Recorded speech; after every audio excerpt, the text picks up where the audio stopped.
शाह में से ये रा निकाल दिया, ये जो रा है ये हम हटा देंगे, तो क्या पोजीशन रह गई इसकी, ये पोजीशन रह गई।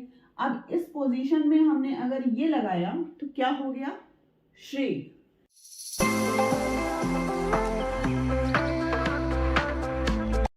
वेलकम एवरीवन, मैं हूं स्वाति और स्वागत करती हूं आप लोगों का अपने चैनल में।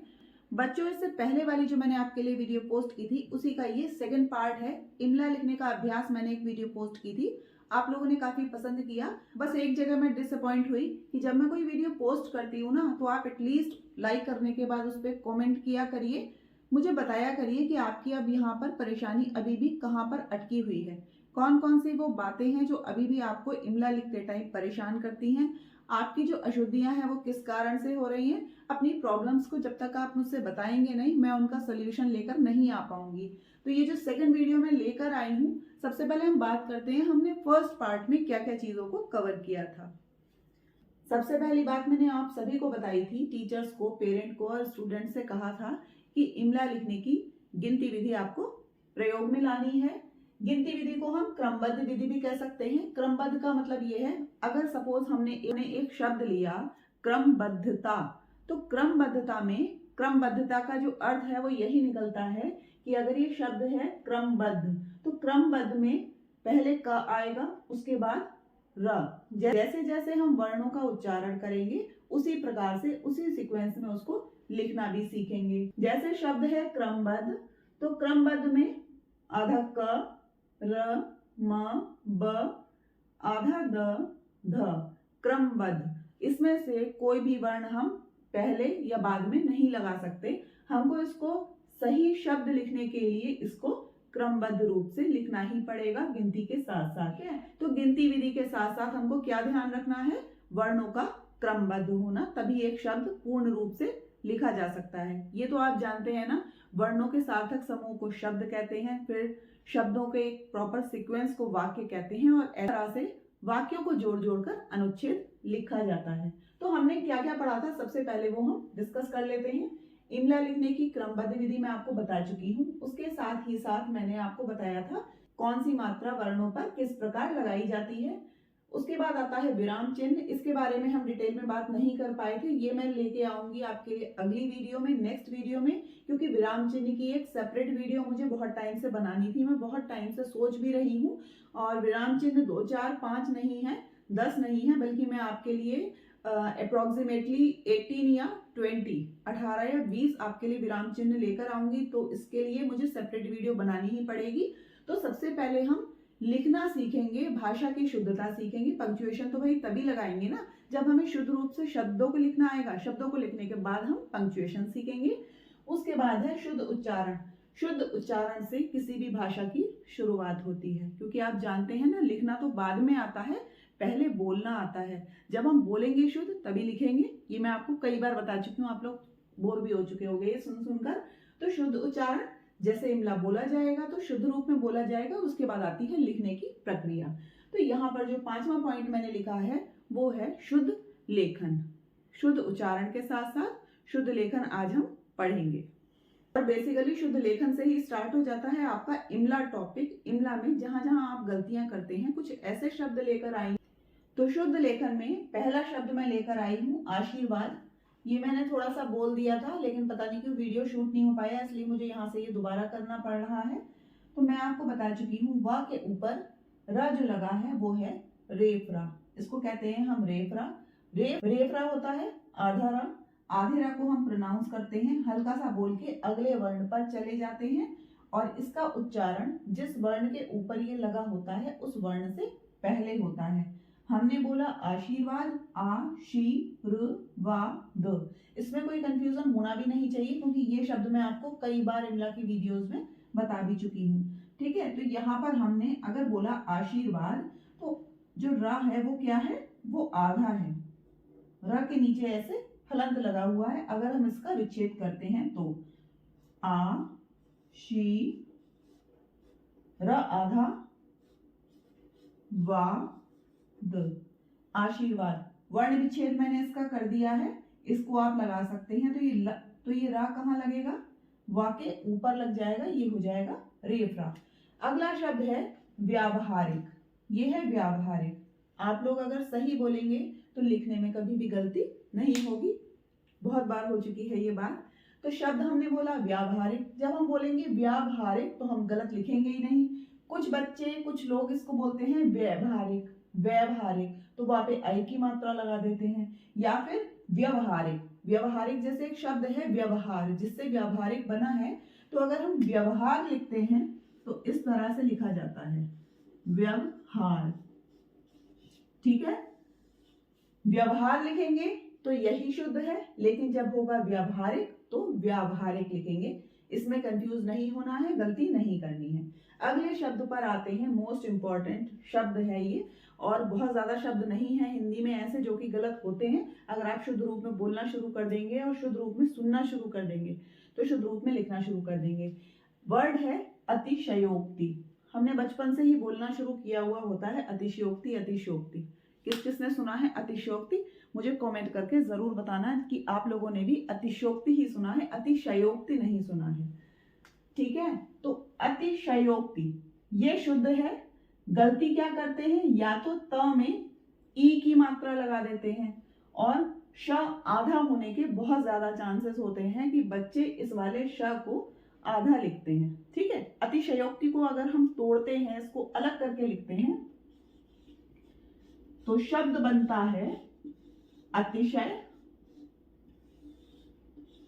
उक्ति। ठीक है, ये इसका अगर संधि विच्छेद हम करें तो अतिशय उक्ति ये शब्द बनता है।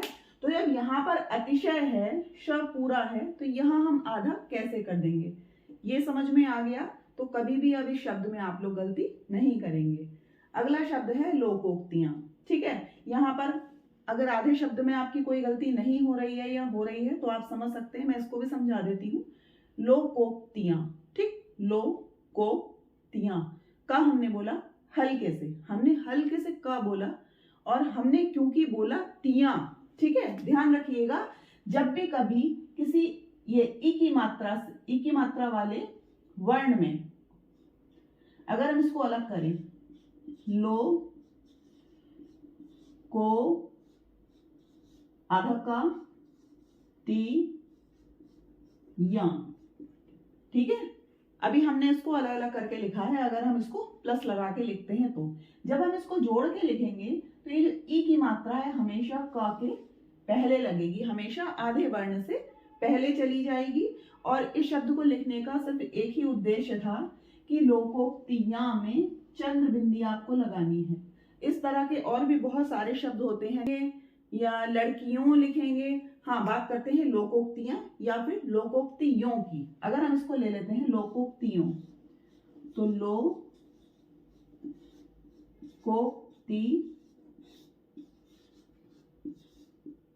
लोकोक्तियों।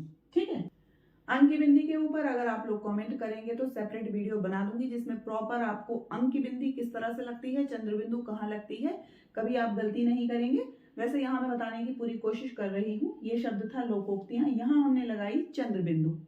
अब यहाँ पे क्यों चंद्र बिंदु ही होनी चाहिए थी, लेकिन क्योंकि इस लाइन के ऊपर ये मात्रा है ओ, तो यहाँ पर ये चंद्र बिंदु नहीं लगती है। अगर हम ये इस तरह से यहाँ पे चंद्र बिंदु लगाएंगे तो ये रॉन्ग हो जाएगा, इसलिए यहाँ पर हम ये चंद्र बिंदु नहीं लगाते हैं। ठीक है, तो लोकोक्तियों में ये सिर्फ अंक की बिंदी होगी। और बाकी अंक की बिंदी से रिलेटेड अगर आपको और चाहिए है, अगर आपको समझना है, हिंदी व्याकरण की प्लेलिस्ट में आपको मिल जाएगी चंद्र बिंदु और अंक की बिंदी के डिफरेंस पर, अंतर पर। अब अगला वर्ड है श्रृंगार। ये भी बहुत ही ज्यादा इंपॉर्टेंट है, बहुत महत्वपूर्ण शब्द है। ये अंक की बिंदी है, आई होप आप लोगों को दिखाई दे रही होगी। तो श्रृंगार में बच्चे क्या गलती करते हैं, चलिए यहाँ पे डिस्कस करते हैं। अगर हमने लिखा श्रृंगार तो कई बच्चे इसको भी ये भी लिख देते हैं, इसको भी सही मान लेते हैं। कुछ बच्चे सिर्फ ऐसे श्रृंगार लिख देते हैं, इसको भी कह देते हैं ये भी सही है, ये भी सही है। ठीक है, अब मैंने इस तरह से लिखा है श्रृंगार, तो भाई अगर कंफ्यूजन हो रहा है, अगर आपको नहीं समझ में आ रहा है तो इसको समझ लेते हैं डिटेल में। अगर ये श है, ठीक है, संयुक्त वर्ण अगर आपको आते हैं, संयुक्त अक्षर अगर आपने पढ़े हैं, नहीं पढ़े हैं तो जाकर फिर देख लीजिए। प्लेलिस्ट में पढ़े हैं हिंदी व्याकरण की। संयुक्त व्यंजन या संयुक्त अक्षर पे एक वीडियो मैंने सेपरेट बना रखी है, बहुत पहले की, 2 साल पहले की है वो। उस टाइम मुझे बहुत वीडियो बनाना भी नहीं आता था, कैमरा से मुझे फोबिया था। अब मैं बोलना सीख गई हूँ थोड़ा थोड़ा सा। तो ये जो श्र है ये है एक संयुक्त व्यंजन। संयुक्त व्यंजन 2 व्यंजनों से बना हुआ एक सिंगल व्यंजन संयुक्त व्यंजन कहलाता है। अगर हम इस श्र को अलग करेंगे तो इसका ये रूप निकल कर आएगा। मतलब इस श्र में 2 व्यंजन है, पहला है आधा श और दूसरा है र। इसको मिला के हम प्रोनाउंस करते हैं श्र। ठीक है, तो जब ये है श्र और हम बोल रहे हैं शुद्ध रूप में श्रृंगार। ठीक है, तो अगर हमने ये लिखा तो इसमें री की आवाज तो आई नहीं, क्योंकि री की आवाज होती है इसमें, ये है री की आवाज। जब हम री बोलते हैं तो इसकी साउंड आती है और यहां पर री की साउंड आ नहीं रही है, ये है श्रा। तो ध्यान रखिएगा, हमने इस शा में से ये रा निकाल दिया, ये जो रा है ये हम हटा देंगे। तो क्या पोजीशन रह गई इसकी, ये पोजीशन रह गई। अब इस पोजीशन में हमने अगर ये लगाया तो क्या हो गया, श्री, श्रृंगार, श्रृंगार। क्लियर है शब्द? इसमें अगर किसी भी बच्चे को कोई भी कंफ्यूजन है तो कमेंट कर लीजिए। इससे ज्यादा डिटेल्ड वीडियो आपको श्रृंगार के ऊपर नहीं मिल पाएगी। ठीक है, तो ये हो गया, ये गलत है, दोनों रा लगे हैं यहाँ पर। एक तो ये वाला लगा है पदेन रा और दोनों ऋषि वाला रा। अब ये क्यों गलत है, क्योंकि ये है श्रृंगार, श्रृंगार नहीं है। तीसरा है ये वाला जो मैंने आपको लिख के दिया, शुद्ध रूप इसका यही है श्रृंगार का, और कारण यही है कि श्र जो है श और र को मिलाकर एक बना हुआ संयुक्त व्यंजन है। और संयुक्त व्यंजन में क्योंकि र लगा है, री नहीं लगा है, इसलिए हमने इस र को हटाया और री लगा दिया, तो ये बन गया श्रृंगार।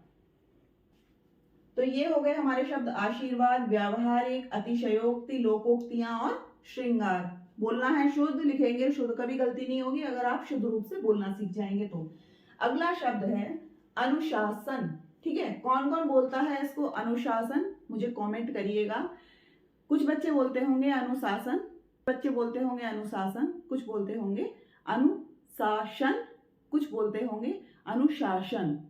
ठीक है, तो आप लोग क्या बोलते हैं ये समझ लीजिएगा। इसका जो करेक्ट प्रोनाउंसिएशन है वो है अनुशासन, शासन, शासन। स जब हमने बोला तो ये है दंतव्य स, दांतों से स की आवाज आ रही है। और जब हमने बोला श, ये है तालव्य श, जब हमारी जीभ ऊपर तालु को छूती है, तालव्य श, श। ठीक है, जीभ ऐसे घूमती है और जब जीभ हमारी आगे ऐसे दांतों पर लगती है तब निकलता है स। तो मैंने आपको पहले भी बोला था, मुझे कमेंट करके बताइएगा। श स पर वीडियो चाहिए है, प्लस अगर आपका उच्चारण गलत है तो क्या होता है ना, 20-22 साल या 25 साल तक हम जो बोलते रहते हैं वही हमारी प्रैक्टिस बन जाती है, मगर ऐसा कुछ भी नहीं है जिसको सुधारा ना जा सके। तो इसके ऊपर भी मैं वीडियो बना सकती हूँ, थोड़ा सा अलग टाइप की वीडियो होगी। तो अगर आप कमेंट करेंगे ना कि शा और सा में जो उच्चारण की गलती है उसको हम कैसे रिमूव करें, कैसे उसको दूर करें, अगर आप कमेंट करेंगे, 8-10 कमेंट होने चाहिए, तभी मैं उस पर वीडियो बनाऊंगी कि आप उस अपनी गलती को, उस कमी को कैसे सुधार सकते हैं। बेसिकली अनुशासन शब्द इतना कठिन नहीं था, डिफिकल्ट वर्ड नहीं था, लेकिन इसमें सिर्फ उच्चारण की थी कि अगर आपने शुद्ध रूप से बोलना सीख लिया है तो आप इसमें लिखने में कभी गलती नहीं करेंगे। अगला शब्द है संघर्ष। ठीक है, संघर्ष, यहाँ पर फिर वही आ गया, रेफ रा,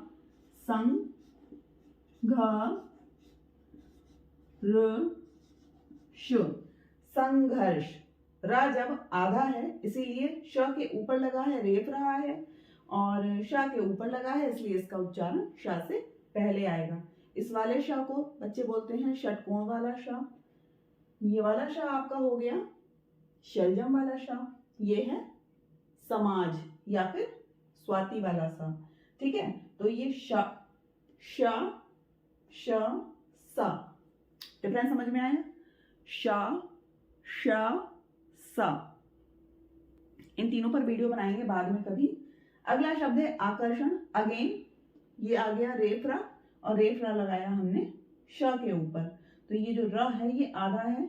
अगला शब्द है देश प्रेम। यहाँ पर लगा हुआ है पदेन र। और मैंने आपको बताया था जब हम बात करते हैं पदेन र की, तो जिस वर्ण के नीचे वो लगा होता है वो वर्ण ही आधा होता है और र होता है पूरा। यहाँ पर ये गलती नहीं करनी है, ये नहीं समझना है कि प के नीचे छोटा सा र लगा है, लिखा पा बड़ा सा है और र छोटा सा लगा है, तो भाई पा तो पूरा है और र आधा है। ये हम कैसे डिसाइड करते हैं आधा कौन सा है? ये हम उच्चारण की सहायता से पता करते हैं। हम उच्चारण जो कर रहे हैं ना उससे पता चलेगा। जब हमने बोला प्रेम, तो पा छोटा सा बोला, छोटा सा बोल के हम काहे पे चले गए? र पे चले गए। प्रेम, मात्रा जब हमने बोली तो र पे बोली ना, रेम। अगर हम पा हटा दें तो बोलेंगे प्रेम। ठीक है, तो मात्रा लगी र पे, पा छोटा सा है, आधा है और रा है पूरा, तो प्रेम। यहाँ पर आधा पा और र बोला गया है। अगला वर्ड है, लास्ट वर्ड है आविष्कार। ठीक है, बच्चे क्या गलती करते हैं इसमें? आविष्कार बोलते हैं। तो आविष्कार बोलेंगे, जब अ बोलेंगे तो लिखेंगे भी अ, लेकिन अगर बोलेंगे आविष्कार तो वो आ की साउंड देगा, मतलब अ से ज्यादा लंबा प्रोनाउंसिएशन उसका होगा। मैंने आपको बताया था आ को बोलने में बहुत छोटा सा मुंह खुलता है और आ को बोलने में बड़ा मुंह खुलता है, ज्यादा टाइम लगता है अ की अपेक्षा। तो बच्चों कैसी लगी आज की वीडियो? पसंद आई है तो उसको लाइक और शेयर करना मत भूलिएगा। चैनल पर नए हैं तो अभी रेड कलर के सब्सक्राइब बटन पे क्लिक करिए, चैनल को अभी सब्सक्राइब करिए और नोटिफिकेशन बेल को ऑन कर दीजिए। बच्चों काफी मेहनत करके और काफी एक वातावरण मुझे यहाँ पर बनाना पड़ता है ये वीडियो शूट करने के लिए, तो एटलीस्ट लाइक तो किया ही करिए, शेयर कर दीजिए अपने दोस्तों को और इन वीडियोस को प्लीज ज्यादा से ज्यादा शेयर करिए, क्योंकि आज ये सेकंड पार्ट मैंने बनाया है। तो बच्चों मोस्ट प्रोबेबली इसकी इमला लिखने के अभ्यास की मैं अभी 2 वीडियोस और लाऊंगी, इससे ज्यादा वीडियोस के ऊपर नहीं बनाऊंगी। फिर अपना डेली वैसे ही इमला के वीडियोस अपलोड करूंगी। लेकिन आप लोग ये मत करा करिए कि आपने देखा 24 मिनट की वीडियो है या 20 मिनट की वीडियो है या मैम इसमें इमला तो बोल नहीं रही है, तो ये नहीं करना है कि इमला नहीं बोला गया है तो वीडियो को स्किप करके भाग जाएं। क्या कभी ऐसा होता है कि मैंने आपको फिजूल की वीडियो बना के दी हो, सिर्फ मतलब कि खाली ऐसे ही कुछ भी देना है? आपको पता है इमला बोलने में तो एक बस पेपर खोलना है, उसको मुझे सिर्फ रीड करना है, आपको बुलवाना है और आपकी गलतियां स्लाइड से आप चेक कर लेते हैं। इन वीडियोस को शूट करने में, बनाने में दिमाग कितना लगता है, कितना टाइम लगता है, प्लस एडिटिंग बहुत लगती है। ठीक है, इस बात को आप समझिए।